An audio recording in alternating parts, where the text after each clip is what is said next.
It's day 12 of the Advent calendar, my friends. Yesterday we talked about Grenadier skills, ambushes, as well as Grenadier tactics and builds.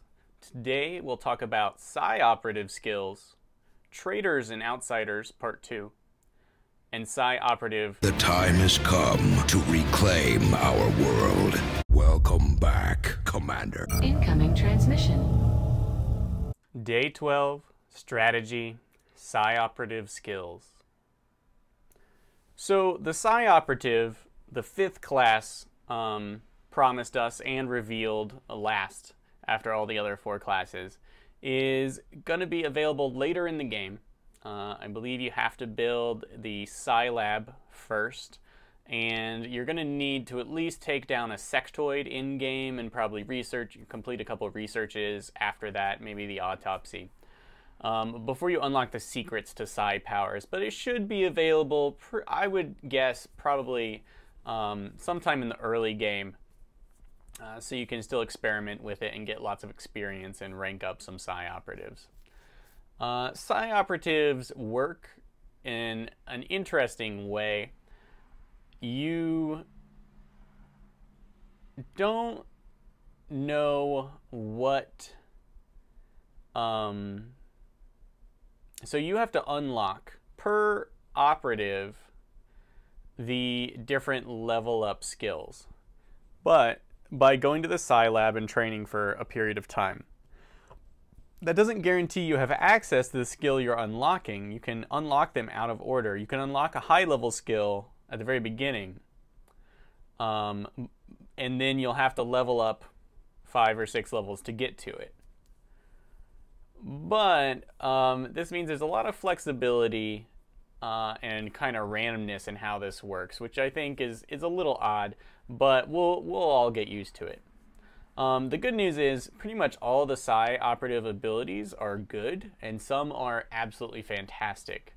The weirdness comes from the fact that you're not always sure how one Operative is going to turn out compared to another, and most of the abilities are vaguely standalone-ish. There's not that much synergy between them, which is fine because that means every one you add to your list of powers is going to be quite potent. Eventually a Operative can actually have all 14 unlockable skills plus their basic skill, and yeah, that would be awesome, but apparently that's going to take just way too long when it comes to time for that to be truly feasible. Anyway, you're going to have to balance sending the Operative out versus training them, and of course picking between some randomized skill choices every time they go in for training. So it's all a little strange. I haven't seen it all play out exactly, but I do believe you start off with the Soulfire skill, which allows you to damage an enemy psionically. This ignores armor and cover, which can be upgraded for one of the other skills. And maybe Stasis, but maybe not. I'm not sure. I've seen a couple of people who had Stasis as their initial skill. And so let's go over these, shall we? On the Resonance side, there's Resonance and Telepath sides. So the abilities are always at the same level and always in the same order as you level up. But since the Operative has to unlock them by going to the lab and training, that means that you still don't know exactly which ones will be available to you until you're really high level or you've researched a lot. So, Stasis. This stuns an enemy for 1 turn and makes them immune to attacks. Basically, take someone out of the game for 1 turn. Really good for locking down that one Uber threat while you clear away some of its friends so that you can then deal with it correctly. Berserkers, Sectopods, Gatekeepers, all these really potent enemies that can stand alone, you need to face them alone. And Stasis is going to lock them down while you wipe out their squad mates or you retreat to safety or whatever. Really, really strong. You can use it all the time, and I probably would. The next highest resonance ability is Inspire. This grants a bonus action immediately to a nearby squad mate. They have to be within your sight range, but you don't have to have line of sight to them, so they don't have to be too close, and you can be on the other side of walls, which is really nice. This is a must-have ability. Of all the abilities, Inspire is going to save the lives of your operatives. It's going to make risky maneuvers possible. Basically, you can give an extra attack to someone, you can give an extra move to someone. Whatever you need done that turn, Inspire will help you seal the deal. Likely, it's going to be best saved for oh shit situations where someone gets flanked by triggering an enemy pod and you need to pull them back and they don't have any actions, so you inspire them. But it can also be used to seal the deal with an extra sniper shot or that one extra sword slash or whatever. More shredding from your grenadier. There are plenty of characters who can get a lot out of an action, so Inspire, just absolutely, the more turns the better. And being able to stack 3 turns on one character in exchange for your Psi Operative's turn that round is going to be so flexible that I can't say enough good about this skill. Get Inspire on every single one of your Psyops. The next level up is Stasis Shield. Stasis Shield can be cast on allies, stunning them for 1 round and making them immune to damage. I don't know if this is an upgrade to the regular stasis and requires it, or if this is a standalone ability, but Stasis Shield is going to be great for making one of your people immune to attack. Presumably the aliens will ignore them, but maybe they can tank. Most likely the aliens will not attack anything that is immune to attack. However, it means that your ranger can get in there, do something crazy, and then has a survive in jail for free card waiting on your Psi Operative. Similar to Inspire, this will let you do risky things and not get punished for it. Like take a shot with your sharpshooter, with your sniper rifle, in a really risky position and then freeze them for 1 round while they, so that they can't be punished for sticking it out in that one location. Stasis Shield is going to be really powerful. It's going to give you a lot more options in what you can do safely. So I highly suggest taking Stasis Shield as well as often as possible. Next up, Sustain. If a Psi Operative would be killed, they go into stasis instead, so they're stunned and immune to damage for 1 round, and they stay at 1 health. Presumably this happens most often on the enemy turn, but it could happen when you're running Overwatch. You would die, and then you freeze up until you would get another action, and you stay at 1 health. So this is a nice would you die scenario. You could use Psi Operatives to tank. If you're reduced to 1 health, you're going to be spending a lot of time in the hospital recovering, so I'm not going to say this is a great option that you could use every mission, but the time or 2 that your Psi Operative doesn't die, this is really going to pay off. I would take this later, once you've mastered more of the useful offensive ones, just as insurance to make sure that your Psi Operative doesn't go down. Fortress. Fortress is the next ability, and it's a passive that makes your Psyop immune to fire, poison, acid, and explosions. So you can run around through any of the nastiness without suffering, and area of effect explosive attacks aren't going to damage you, which is awesome. It means your Psyop could potentially tank grenades if someone has to, without taking any damage at all. I think this is superior to the Grenadier's blast padding in a lot of ways. I would trade 1 armor for fire, poison, and acid resistance anytime. It also means your Psyop is going to be great for attacking enemies that rely on fire, poison, and acid. Or at least they'll be the character that can actually stand in a zone that you would normally be denied. The Andromedon is going to create a lot of areas where only a Psyop with Fortress or someone in armor that makes them immune to poison and acid is actually going to be able to stand. And being able to take advantage of that cover can often increase your tactical positioning relatively highly. So it's a nice thing, but it's not required, I wouldn't say.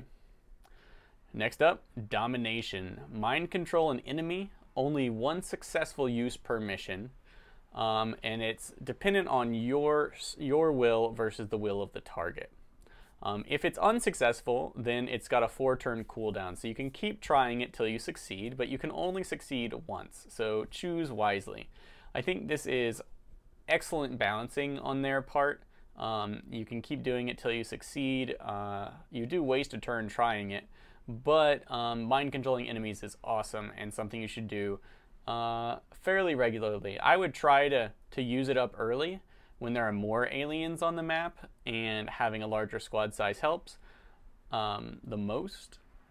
Or I would use it and I would use that extra alien kind of to scout or tank, or use up their AoEs. There's a lot of reasons mind control is great. It kind of depends on what enemies are easiest to mind control that you're facing, when and where you should use it. But I would tend to use it early, try and keep that alien alive, and get as much use out of your power play with an extended number of teammates as possible.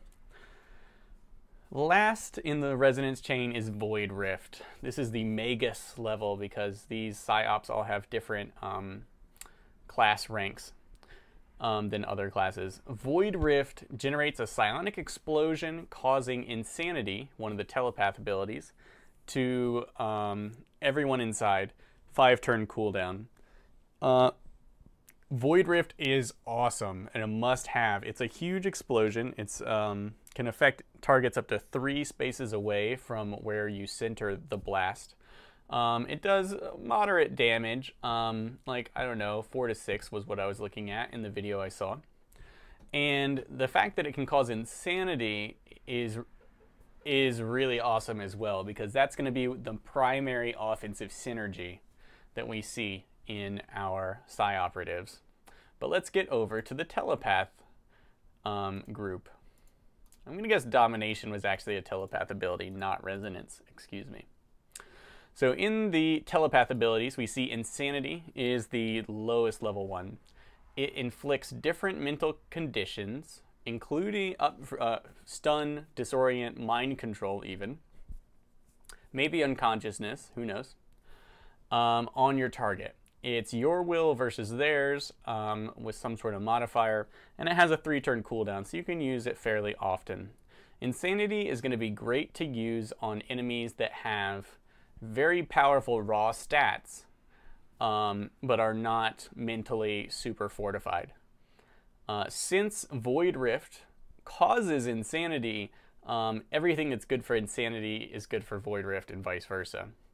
Low willpower on your targets, and a good chance to disrupt very physical or you know, just weapons-based enemies.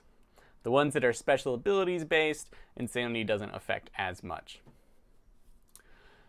Next up is Soul Steel. So if Soulfire is your basic Psi attack, which I think it is, I'm not sure, then Soul Steel increases its ability. What Soulfire does is it deals guaranteed damage to organic enemies, about 4 to 6, which ignores their cover and their armor. Remember, it has to be organic enemies, not mechanical.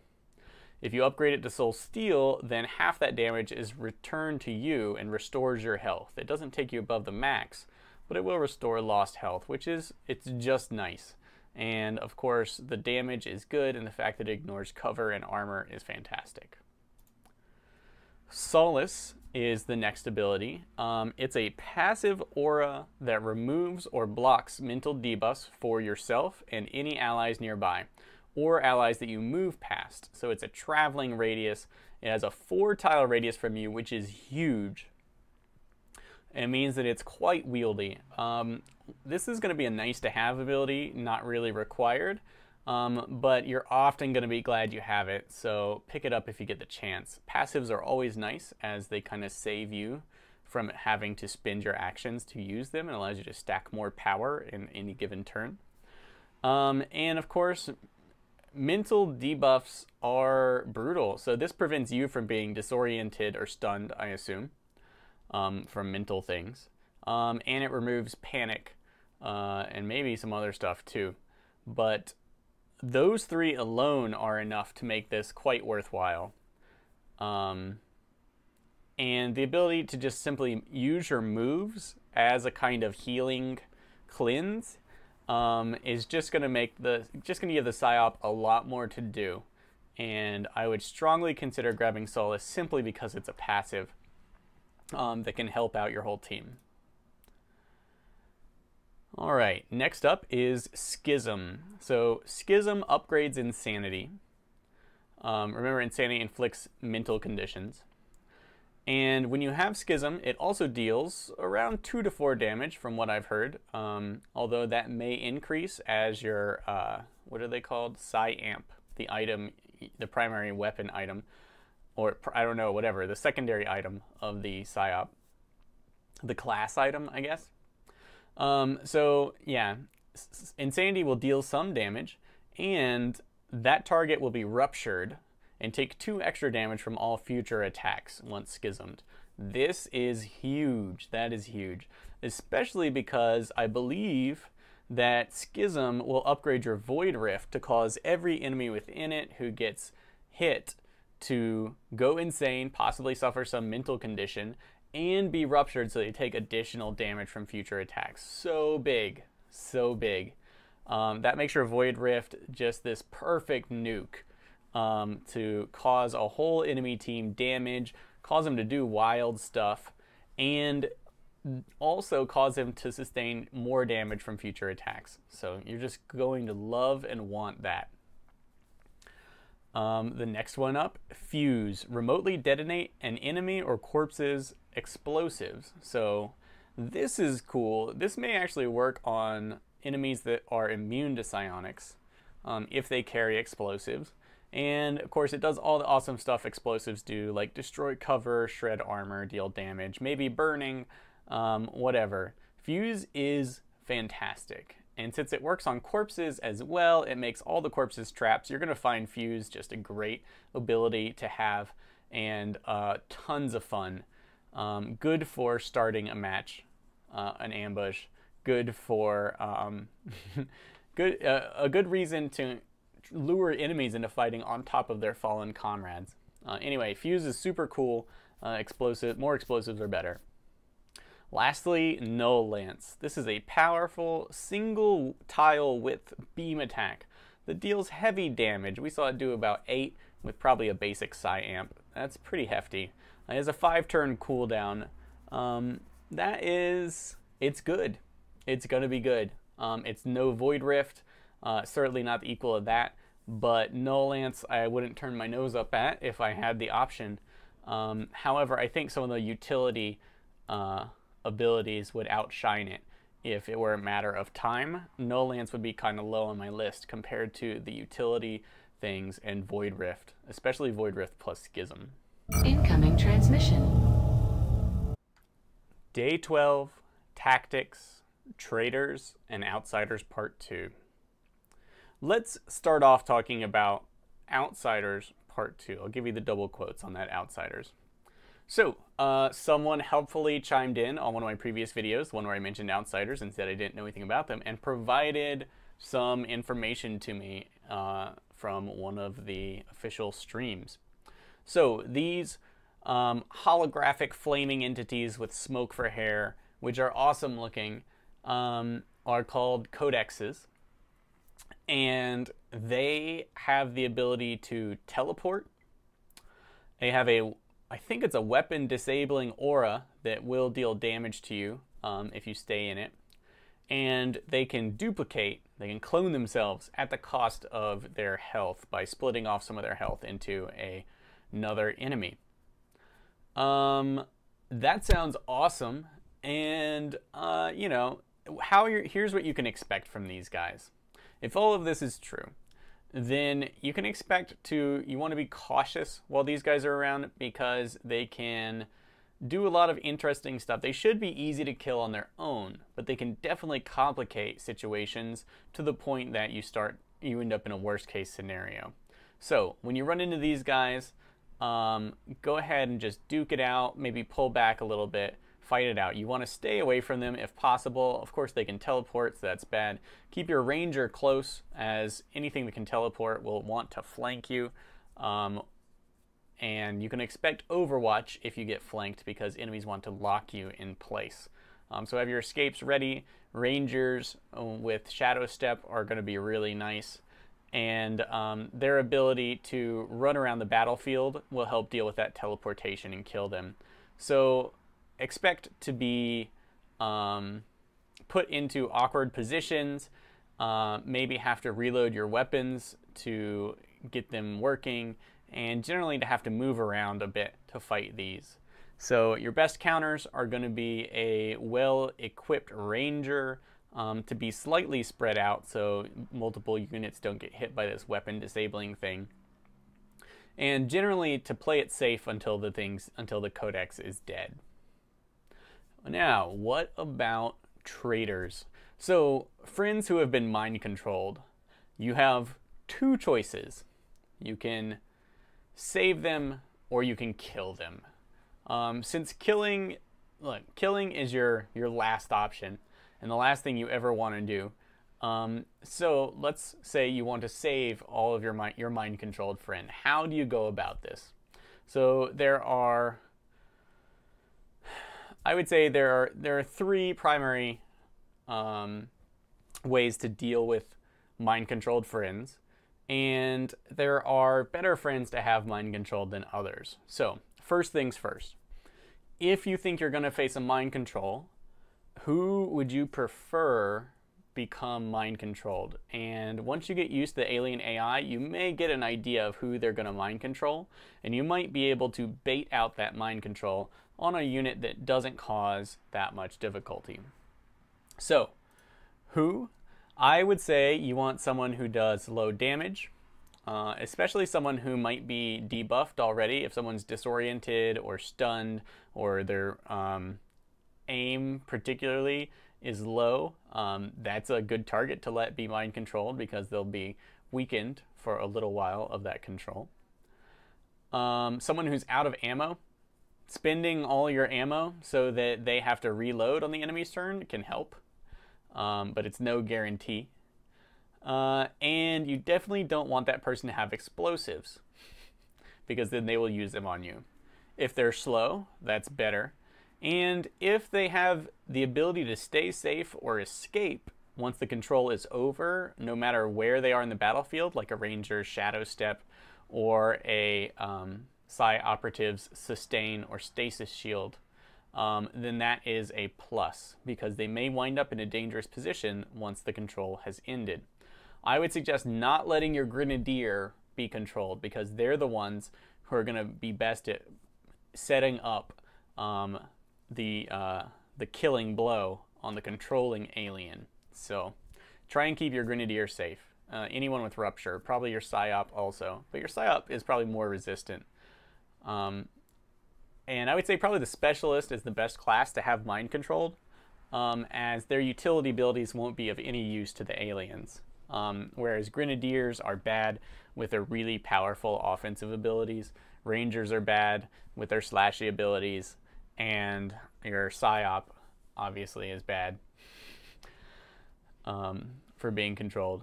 And your Sharpshooter, I don't know, maybe. They can take really powerful shots, but they might end up wasting their turn moving around. So, what is the best case scenario when someone actually does get mind controlled? You want to kill the controller.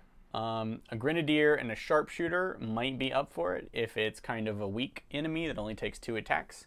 You want to consider all your rupturing attacks, like the Psyops Schism, and cover destruction. A grenade is probably going to be worth it.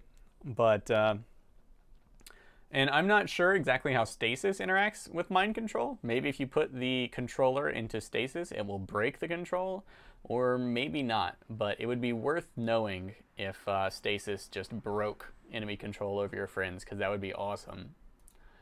So if you can't kill the controller, then you're going to need to suppress your friend. And that's in more than just using the Grenadier suppression, and yet another reason to keep your Grenadier alive.